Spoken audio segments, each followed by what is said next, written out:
Jody 43, this is where you wanna be. Everything from eating food to a little poetry. It might be serious, it might be comedy. After you watch, just subscribe to me. Double tap that button, like that post. Giving out game, you should take notes. Jody 43, put that in quotes. Jody 43, put that in quotes.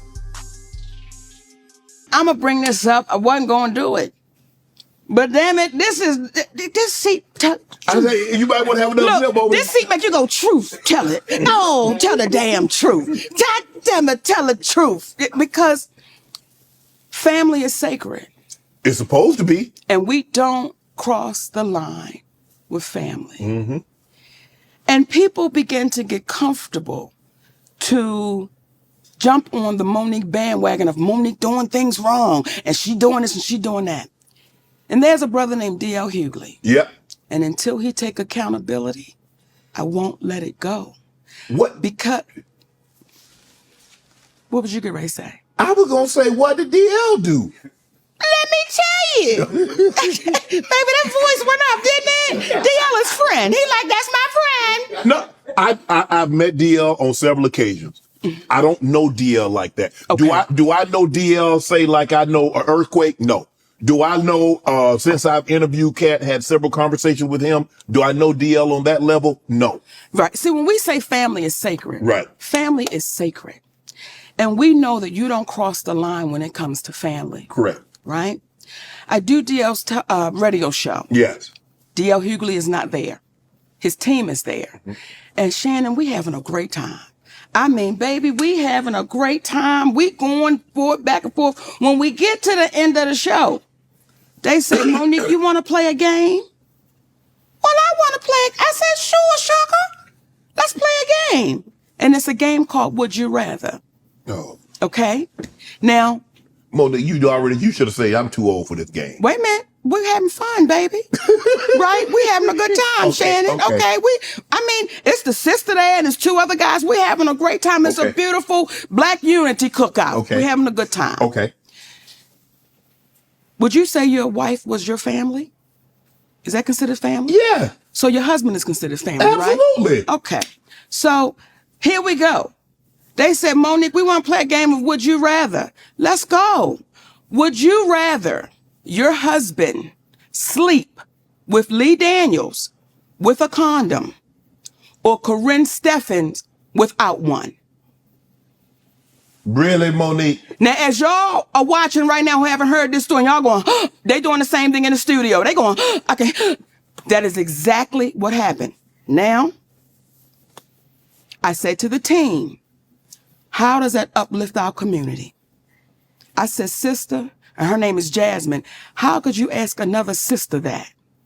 Well, we just planned. I said, tell me the joke in that, because I don't know what you're insinuating.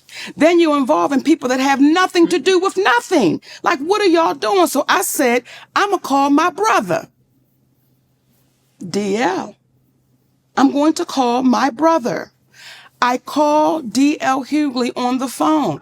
I say, hey, baby. Yeah. Huh? That's how he responds. Yeah. Did he know it was you? Yes, because they called him to let him know Monique's going to be calling. Right. Like this, it was getting crazy. Right. I'm like, just let me get on the phone with my brother. Right? Yeah. Hey, DL. Yeah. I said, listen, I just got off the phone with your team and they wanted to play this game, Would You Rather? And it was like stupid. Like asking me about my husband and Lee Daniels and Corinne Steffens, and his exact words, well, that's how we do it.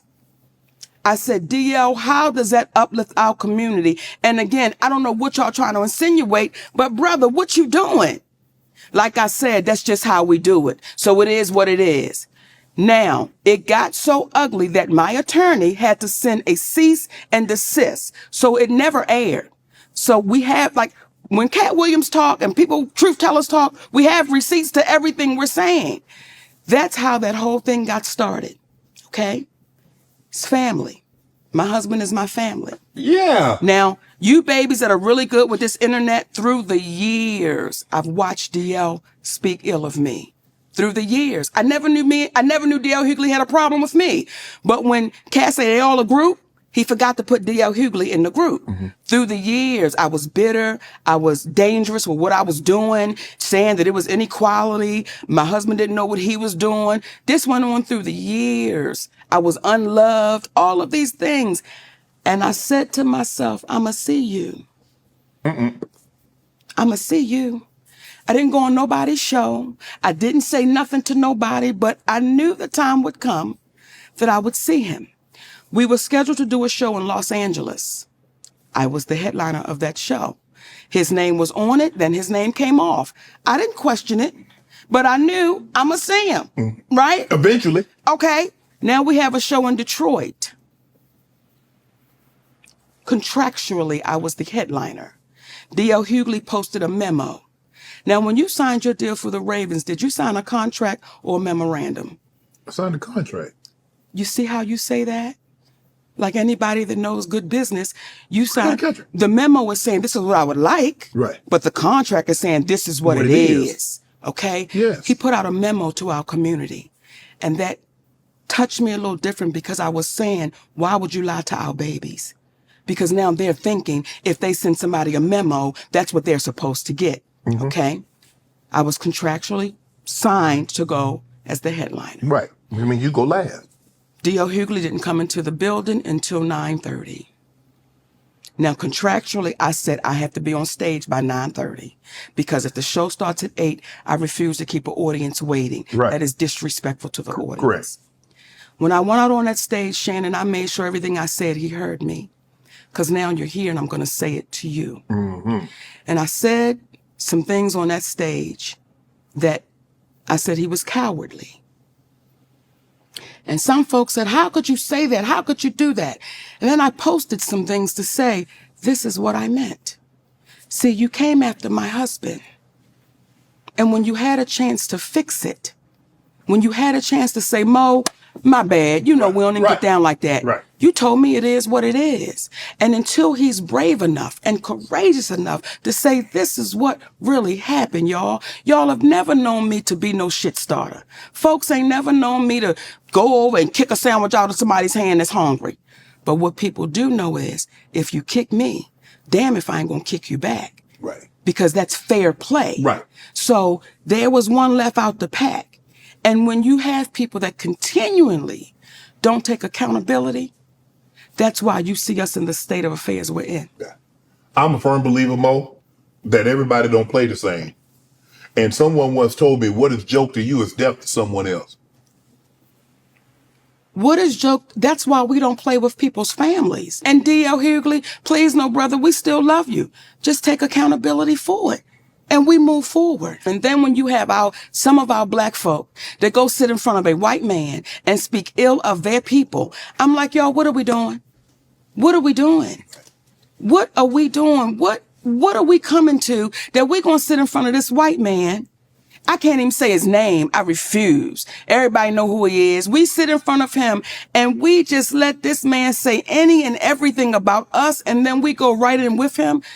Now see, that to me is dangerous. And y'all babies that's good with this little computer, don't take my word.